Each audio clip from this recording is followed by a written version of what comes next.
नमस्कार, मैं विजय कुमार झा।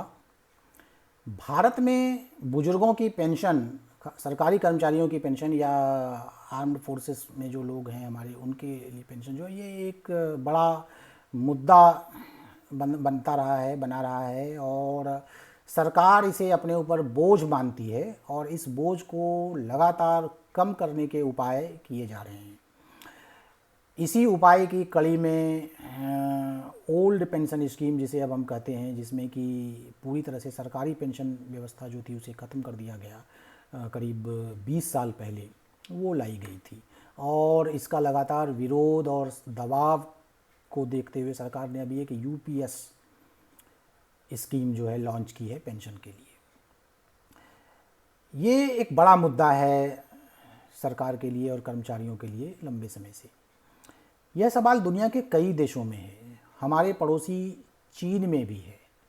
चीन जो लगातार विकास कर रहा है और विकास के मामले में जो हम उसको मॉडल मानते हैं, हम उससे तुलना करते हैं, वहाँ भी यह चिंता है। और बड़ी सारी स्थितियाँ हैं जो दोनों ही देशों में समान हैं।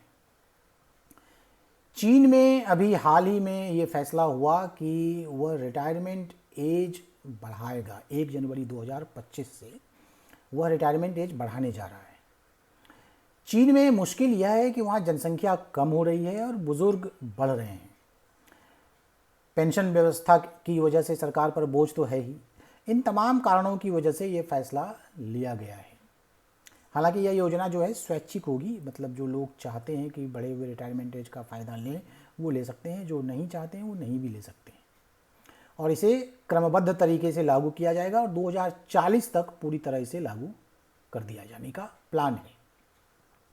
जो योजना है उसके मुताबिक पुरुष जो है 60 के बजाय 63 साल में रिटायर होंगे और महिलाएं जो हैं वो 55 से 58 के बीच में रिटायर होंगी। 55 उनके लिए है जो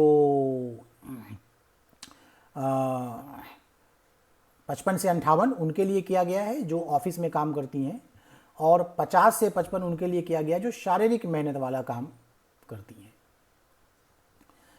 चीन सरकार की इस योजना के बहाने हम वहाँ की स्थिति से आपको अवगत करा रहे हैं और कमोबेश भारत में भी नौकरी और पेंशन व्यवस्था या लोगों की सामाजिक सुरक्षा का हाल वैसा ही है। इसलिए चीन के बहाने आप भारत की स्थिति, चिंता व चुनौती भी समझ सकते हैं।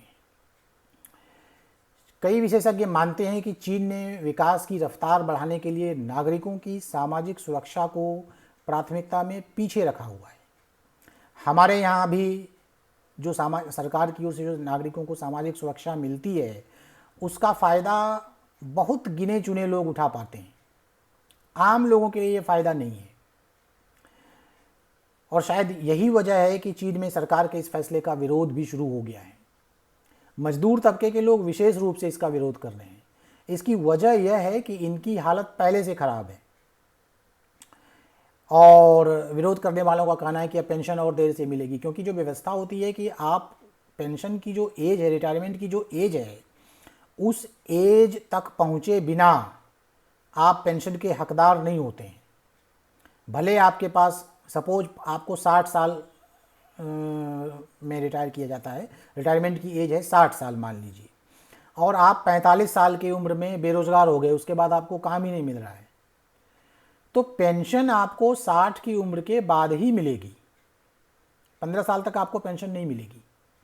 तो अब अगर ये एज बढ़ जाती है, समझिए 60 से 63 हो जाती है, तो पेंशन आपको और 3 साल देर से मिलेगी। जो पेंशन के लिए एलिजिबल हैं उनकी बात हो रही है। एक और जो बड़ी समस्या है वह यह कि अगर लास्ट में रिटायरमेंट एज से 10-15 साल पहले की तक बात करें, अगर चीन की स्थिति है और भारत में भी यही है कि अगर आपको कोई काम मिल भी गया तो ऐसा काम नहीं मिलेगा जहां पर कि आपका पेंशन फंड में योगदान जाएगा। इस तरह का काम नहीं मिलेगा आपको। इन सब वजहों से वहां पर इसका विरोध हो रहा है। सरकार का क्या तर्क है? सरकार का तर्क है कि 1960 में चीन में लोग औसतन 60 साल जीते थे और 2021 में यह आंकड़ा 78 पर पहुंच गया था। ऐसे में देश में रिटायर्ड लोगों की फौज बढ़ती जा रही है। एक अनुमान के मुताबिक चीन में इस समय 60 साल से ज़्यादा के करीब 30 करोड़ लोग हैं और 2035 तक इनकी संख्या 40 करोड़ हो जाने की उम्मीद है।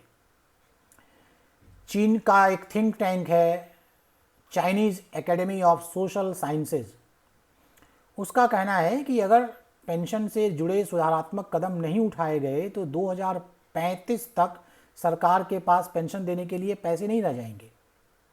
कई प्रांत अभी से यह दिक्कत झेल रहे हैं।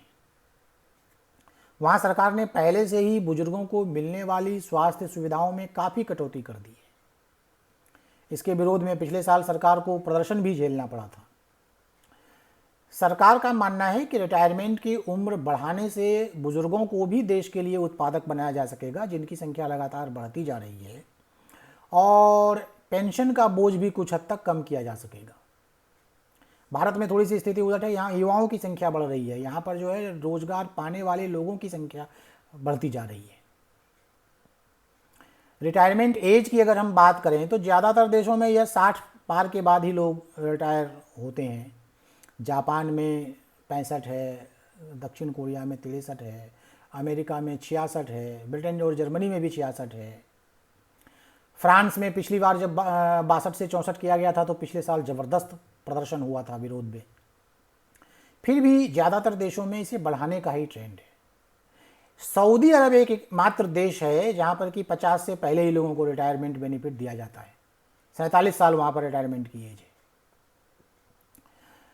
भारत में भी रिटायरमेंट एज अभी 58 और 60 है, कहीं कहीं 65 भी है किसी किसी मामले में, और इसे भी धीरे धीरे बढ़ाकर यहाँ भी 70 करने की योजना है, धीरे धीरे क्रमबद्ध तरीके से।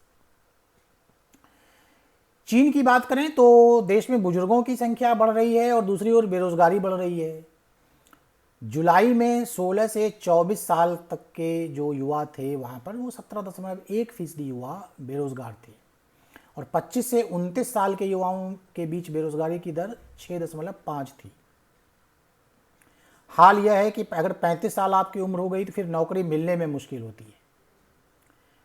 आईटी सेक्टर या टेक सेक्टर जैसे कुछ ऐसे खास सेक्टर हैं जहाँ पर तो ज़्यादा मुश्किल होती है इस उम्र के बाद लोगों को रोज़गार पाने में, और अगर मिल भी गई तो आप वो सोशल सिक्योरिटी स्कीम का हिस्सा नहीं बनेंगे, मतलब आपका पेंशन फंड में पैसा नहीं जाएगा। चीन के मामले में एक घटती आबादी भी बड़ी समस्या है। वहाँ पर 2023 में चीन में 1949 के बाद सबसे कम जन्म दर रिकॉर्ड की गई, और ऐसा तब है जब 2016 से ही चीन सरकार एक बच्चे की नीति से पीछे हट चुकी है। अब वहाँ पर युवाओं को बच्चे पैदा करने के लिए प्रोत्साहित किया जा रहा है, इसके बावजूद यह हाल है। अगर हम चीन के पेंशन सिस्टम की बात करें तो कुछ कुछ भारत की जैसे ही है। वहाँ भी पेंशन की व्यवस्था 3 तरह से चलती है। एक तो सरकार चलाती है जो बेसिक पेंशन स्कीम है, दूसरा कंपनियों की ओर से चलाई जाती है कर्मचारियों के लिए, और तीसरा जो है निजी क्षेत्र की पेंशन स्कीम है। तो कंपनियों की ओर से जो चलाई जाती है, प्राइवेट कंपनियों की ओर से, वो ऑप्शनल है, स्वैच्छिक पेंशन प्लान है वो। और कॉरपोरेट और प्राइवेट स्कीम में कई सारी खामियां भी हैं, और सरकार की हालत ये है सरकारी स्कीम पर पैसे का बोझ है। तो मतलब सिस्टम जिन 3 तरीकों से चल रहा है वो तीनों सिस्टम किसी न किसी वजह से दबाव में है।